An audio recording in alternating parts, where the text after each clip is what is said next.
लेकिन एक चुटकी सिंदूर की कीमत और एक मंगलसूत्र की मर्यादा तुम क्या जानो नरेंद्र बाबू, ये मुझे कहना पड़ेगा।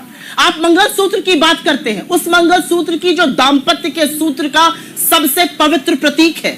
आप बात कर पाएंगे उन 20 जाबाजों की विधवाओं से जिनके लिए आपने गलवान में कह दिया कोई घुसा हुआ नहीं था, उनके मंगलसूत्र का जवाब दे पाएंगे?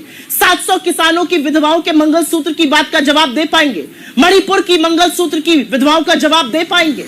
इस देश में जो गरीबी और बेरोजगारी के चलते औरतें अपने जेवर और मंगलसूत्र गिरवी रखकर घर का भरण पोषण करने को मजबूर है, बच्चों को दवाई और पढ़ाई करने को मजबूर है, उनके मंगलसूत्र का जवाब दे पाएंगे? दे पाएंगे इस बात का जवाब कि इंदिरा गांधी ने अपना जेवर इस देश पर न्यौछावर कर दिया जब जंग हुई? और दे पाएंगे सोनिया गांधी के मंगलसूत्र का जवाब जो आज इस देश में वैधव्य झेलते हुए एक ब्याहता के रूप में ज्यादा वक्त गुजार चुकी हैं? किस तरह की बातें करते हैं? आपने ब्याहताओं का अपमान किया है। और अंजना जी, आपने एक बात कही कि ऐसे लोग जो आते हैं गलत बात करके चले जाते हैं। मुझे लगता है व्हाट्सएप अंकल जी, मोदी जी इस समय बीजेपी की सबसे बड़ी लायबिलिटी बन चुके हैं। बीजेपी वाले खुद उनके बयान सुनकर स्तब्ध है। मोदी जी ने जो हेट स्पीच, जिस तरह की भाषा का प्रयोग एक समुदाय के लिए और इस देश की ब्याहताओं के लिए किया है, उससे भाजपा खुद शर्मिंदा है। जिस तरह की उत्तेजना लोगों में देखी गई है, जो फेंस सिटर्स थे, जो भाजपा के समर्थक थे, जो कह रहे नहीं प्रधानमंत्री ऐसी भाषा नहीं बोल सकता, यह सर्वथा गलत है,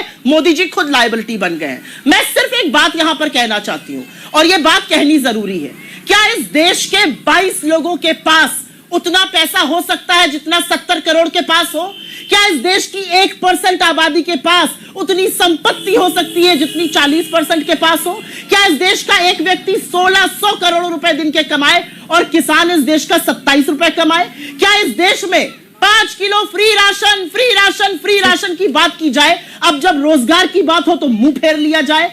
असलियत यह है कि आप इजराइल और पैलेस्टीन की बात करते हैं। आप मेरे देश को इस कगार पर ले आए कि उत्तर प्रदेश से लेकर हरियाणा तक के युवा लाइन में लगकर युद्ध क्षेत्र में जाकर नौकरी करने को मजबूर है क्योंकि आप उनको रोजगार नहीं दे पाए। किस मुंह से आप बात करते हैं इजराइल और फिलिस्तीन की? अगर दम होता, अगर मोदी जी ने कुछ किया होता 10 सालों में, तो बजाय हमारा मैनिफेस्टो का दुष्प्रचार करने के, मोदी जी डंके की चोट पर अपने मैनिफेस्टो की, अपनी चीजों की, अपनी उपलब्धियों की, अपनी रणनीति की बात करते हैं। ठीक है।